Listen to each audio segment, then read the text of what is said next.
welcome back. Namibian-born artist Garth Prince is making international moves. He recently won the Juno Award for his work of art falling in Africa. The Juno Awards, or simply known as the Junos, are awards presented by the Canadian Academy of Recording Artists and Sciences to recognize outstanding achievements in the music industry. We had to catch up with him while he's on a visit to his mother home after years of living in Canada. Garth, good evening and welcome. Good evening. Thanks for having me. It's great to be home, I have to say. Yeah. Yes. What's it been like? You haven't been here since 2019, so what's it been like this last couple of weeks? It's been fantastic. I'm kind of at the end of my trip, and I'm just taking everything in every day. Yeah. Fantastic. Well, of course, first of all, congratulations on this, quite prestigious recognition. How did you know that you were, even nominated for this? When I first heard about the nomination, it's a big thing. So in the US they do the Grammys, and in Britain they do the Brit Awards, and in Canada they do the Juno Awards. But to be honest, I didn't even think that I would be nominated, so I wasn't paying attention to when they make the big announcements in the media. So a friend of mine who works in the industry as an artist manager, he's not my artist, he doesn't manage me, but he's just a friend, and he sent me a message, and I thought it was actually a prank. So he sent me a message and told me congratulations on the nomination, and that's how I found out. And then I had to double check the media to see if it was true, and in fact it was true. Yeah, little did we know that months down the road that I would actually win. So yeah. Fantastic. And of course you win in the end, and how does that feel? That must be quite something. Yes, it was an amazing experience. It's very unlikely to win your first nomination. There was only one other person from my city that won, and it was their third nomination that they finally won. So I even didn't want to go to the awards because it was unlikely for me to win, but the awards were all the way in Toronto, which is quite far away from where I live. But my wife, she believed in me, and she said, you need to go. It's really important that you go, because what if you win? And then you would be there on the spot to actually receive your award.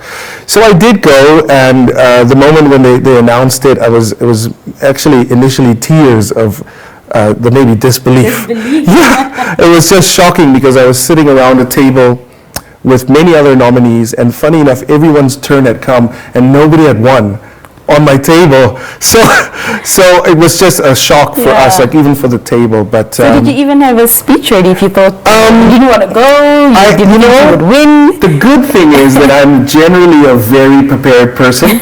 So I didn't make a full speech, but I had a list of the people that I was going to thank. And for example, as I probably will explain later, the children from Namibia sang with me on the album.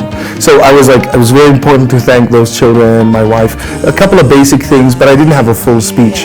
And they also warned us, hey, I have like 30 seconds, so you gotta be quick too about it. The category that you won was... it's a Children's Record of the Year. Children's Record of the Year. Yeah, and it's quite a thing now, because a lot of artists, even in the US, are making children's albums, because it's considered legacy work, where you do your body of work before, and then you inspire the next generation. So it's quite a thing there. So one of the main reasons I didn't think I would win is because some of Canada's bigger or more mainstream artists had also released children's records, and they were by far the favorites, the two of them, to win. Yeah. Part of what you also do in Canada is you teach the young children in school music. Yes. Talk to us about this program and the initiative of yours. Yeah, so basically it started with my children were born in Canada and they grew up there. So it started with me trying to, because I grew up on the coast and sang in the Moscato Youth Choir. So as something fun for our family, I started teaching the kids some Namibian folk songs, my own children. And then they would share it at school. And in the school, the music teachers would invite me to come and share with the class. And one thing led to another over time, where I was now serving schools across the country. So it's very common for me to field emails, invitations halfway across the country to go and do this. And I also now do educational conferences. So at national level, where teachers come together for a few days and they get training, or they get inspiration, I should say, as well. And part of my job then is to come and teach a folk song, sometimes a song that I wrote as well. And then the teachers then, with my resources, they can take it back to their classrooms. Yeah. It's a fun job. Of course, this album, I'm sure it is, it sounds like it. This album that you won the award for and that you came and launched back home here as well is Falling in Africa. Yes. And I listened to it a bit, and there's also sort of not only songs on it, but a lot of narration. There's narration on there as well. Yes. Talk to us about this album.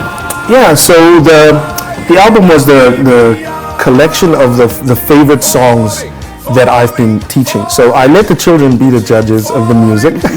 That's one of my big secrets of doing well in this category. So I let the kids decide. It's a collection, so it's got songs that you might recognize, like Tatewe too is actually considered a folk song here. So it's got songs like that, but then it's also got songs from places like Kenya. So it's got Jambo Bwana is on there, and then I wrote a few songs as well. The reason why the album is called Falling in Africa is because that was the favorite song of the kids. And I coincidentally wrote that song myself too. And that was after I had learned about the Hoba meteorite. And having grown up here, I didn't know about it. And I was reading kind of like a bedtime storybook thing for my daughter and discovered that the biggest meteorite in the world lies in a country called Namibia. That's what it said in the book. And I was so inspired in the moment that I went and wrote the song that goes, I see a shooting star falling in Africa. I see a shooting star lying in Namibia. And I didn't quite write it as an educational song about the meteorite. I just let the idea of a shooting star and making a wish inspire the song. But whenever I perform the song, I do a short educational presentation afterwards, speaking about the meteorite and where it's from and how it inspired the song. Yeah. Fantastic. You've done your work now here, and you're back home to Canada on Sunday. Yes. But what else is Garth Prince looking forward to do for the rest of the year musically and so forth? There's a lot happening. As you said, the album has a bit of narration, right? And we then launched a children's book with it. And we are now opening a means to make that book accessible here in Namibia. That's why I'm here. So we'll be at Grove Mall this Saturday from 9 a.m. to 7. I'll be signing it. I also brought the Juno Award. It's a big piece of hardware. And I have kids come and challenge them to try to pick it up. It's quite a heavy piece of thing. But when I go back to Canada, there's so much work to do because we're now working on the next record. We've already started. Yes, and I can't say what it's about. It's a surprise. Well, we will be calling you and zooming you onto the show when that happens. But thank you so much for making time out of your busy schedule to come and be with us this evening. And all the best with the next body of work that you're busy with, and safe travels back on Sunday. Thanks for having me. Thank you so much. That was Namibian-born Canadian artist Garth Prince speaking to us about his offering titled Falling in Africa, which he won a Juno for. Quite an achievement. That wraps up